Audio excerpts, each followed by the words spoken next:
When this poor kid began tinkering with engines, nobody could have guessed that he would one day create some of the most expensive cars in the world.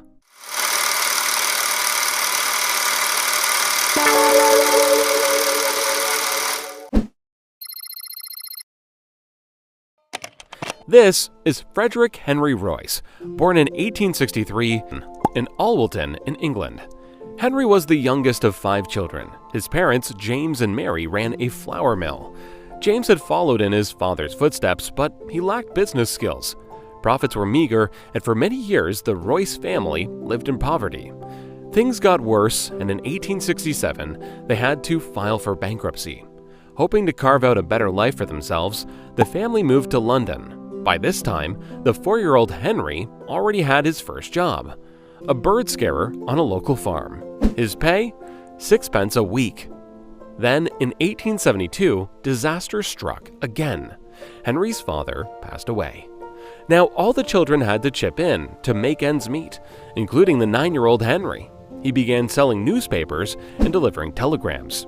Henry's early years of poverty had a profound effect on him, and by the time he turned 15 years, he had completed only 1 year of school. As a young teenager, he began an apprenticeship with the Great Northern Railway Works. His aunt had offered him some financial support, and despite not having a formal education, Henry grasped every opportunity to educate himself, studying algebra, French, and electrical engineering in his free time. But after 3 years, he was forced to quit due to a lack of money. After quitting his apprenticeship, Henry briefly worked at a tool-making company in Leeds, and then for the Electric Light and Power Company in London. In 1882, he moved once again, this time to Liverpool, where he continued to work for the Electric Light and Power Company. His true ambition was to make engineering his full-time job, however. So at 22 years old, he started a business with his fellow engineer friend, Ernest Claremont.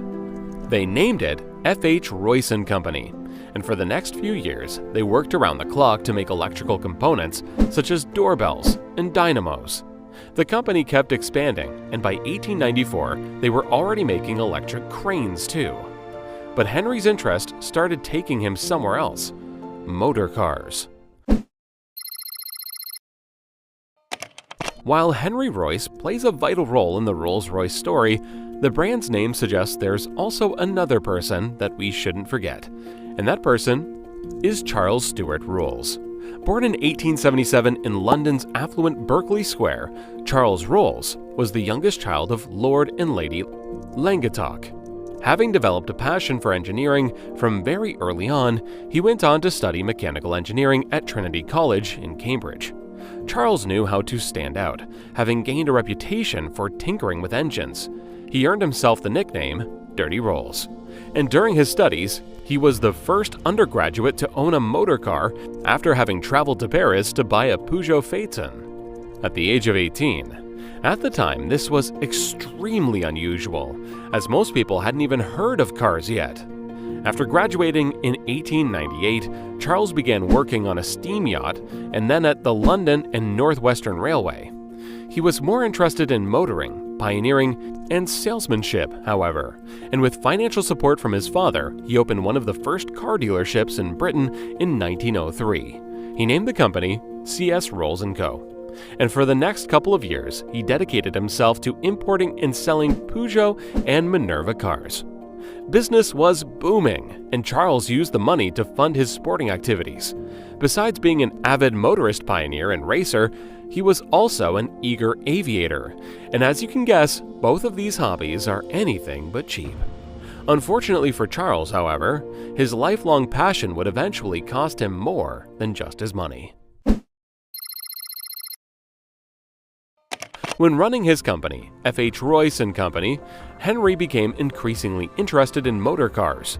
In 1901, he decided to improve a second-hand 2-cylinder DeCauville car that he had bought, but he wanted more, and so he decided to build a car on his own.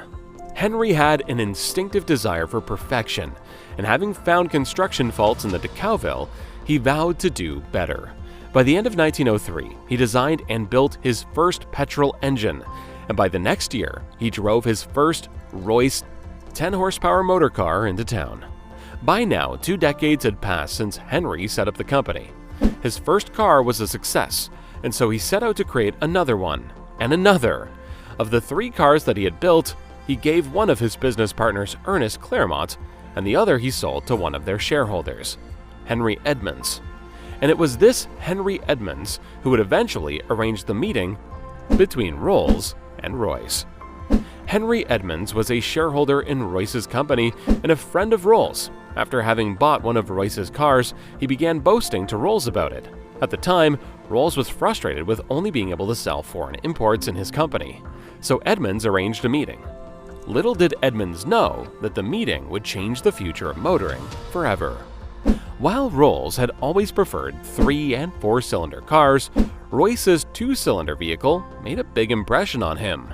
Within minutes of seeing it, he knew he had found what he was looking for. He took the motor car for a drive and agreed on the spot to sell as many motor cars as Royce could build. The 2 men made an unusual duo. There was not only a massive age gap, but also a class and education gap. For starters, Royce was 41 years old, while Rolls was only 26. The young Rolls had enjoyed a fancy education at the prestigious Trinity College, whereas Royce's skills were largely self-taught. And while Rolls had spent his young adult years racing around in his fancy cars, Royce had been working hard to make ends meet. Would they be able to see eye to eye? While Henry Royce and Charles Rolls were 2 very different people, they also made a great duo. And the massive success with the cars led to the creation of the Rolls-Royce Company in 1906. Then came the launch of the 6-cylinder Silver Ghost. Within a year, it was hailed as the best car in the world. Impressive! But for this, they also had Charles's partner to thank. Creating a brand requires vision. So while Henry and Charles were busy building and selling motor cars, it was Charles's partner, Claude Johnson, who took on the role of managing director. He knew it was vital to expand the company's reputation, and the publicity genius that he was, he orchestrated a series of stunts to promote the quietness and reliability of Rolls-Royce motor cars. One of his early adverts for the 40 to 50 horsepower motor car promoted it as the 6-cylinder Rolls-Royce, not one of the best, but the best car in the world. With that ad, Claude introduced the phase that would forever be associated with Rolls-Royce. It was incredibly effective. It demonstrated Rolls-Royce's superior performance, and it created a global demand for their world-class engineering. And Claude was so integral to the company's success that he became known as the hyphen in Rolls-Royce. Of course, marketing alone will get you only so far, and both Henry and Charles dedicated themselves to delivering the best quality possible. But it was especially Henry who had a knack for pushing himself to the limit when it came to work. Henry was renowned as a hard worker who never ate properly. Unfortunately, these habits severely affected his health. But surprisingly, he would end up outliving his business partner Charles by a couple of decades. Over the years, daredevil Charles's interest in aviation kept growing. He even tried to persuade Henry to develop a design for an aero engine, but Henry refused. To continue living out his aviation dreams, Charles bought a Wright Flyer aircraft, with which he made over 200 flights. In 1910, he became the first person to make a non-stop double flight across the English Channel. But just 1 month later, everything changed. During a flying display at Bournemouth, Charles was killed in an air crash. He was only 32 years old. He became the first Briton to die in a plane crash, and his premature death meant the end of the short-lived Rolls-Royce partnership. Now Henry would have to continue their legacy on his own. Henry had an innate work ethic, and his innovative designs established Rolls-Royce's reputation for superior engineering and quality. He uncompromisingly persuaded his basic principle of establishing the best design with both the finest materials and the highest levels of craftsmanship. To put it in his own words, strive for perfection in everything you do. Take the best that exists and make it better. When it does not exist, design it. During the First World War, the company expanded into manufacturing something Charles had once requested: aero engines, and during the next couple of decades, the company did extremely well. Unfortunately, Henry kept struggling with his health, and in 1993, he succumbed to digestive tract problems. His death had been brought on by his early years of poor nutrition and a lifetime of overwork. He had spent much of the last years of his life as a semi-invalid, but that didn't stop him from working though. His never-failing enthusiasm and dedication to engineering prevailed, and he continued to work until the very last moment. Literally, his last sketch was made from his deathbed a few hours before he died. He was 70 years old. Rolls-Royce has remained a famous name in engineering. A Rolls-Royce is one of the most successful luxury cars that money can buy. And with over 130 dealerships spread over 40 countries, the brand is known far beyond Great Britain. Currently, Rolls-Royce is owned by BMW, and the brand is still primarily known for producing some of the most expensive cars in the world, such as the Rolls-Royce Cullinan, Ghost, Phantom, Wraith, and Dawn. Torsten Müller-Ötvös has been the CEO since 2010, and his reign has proven to be essential in the company's success. But it's the vision of Sir Henry Royce and Sir Charles Rolls that truly made Rolls-Royce what it is today.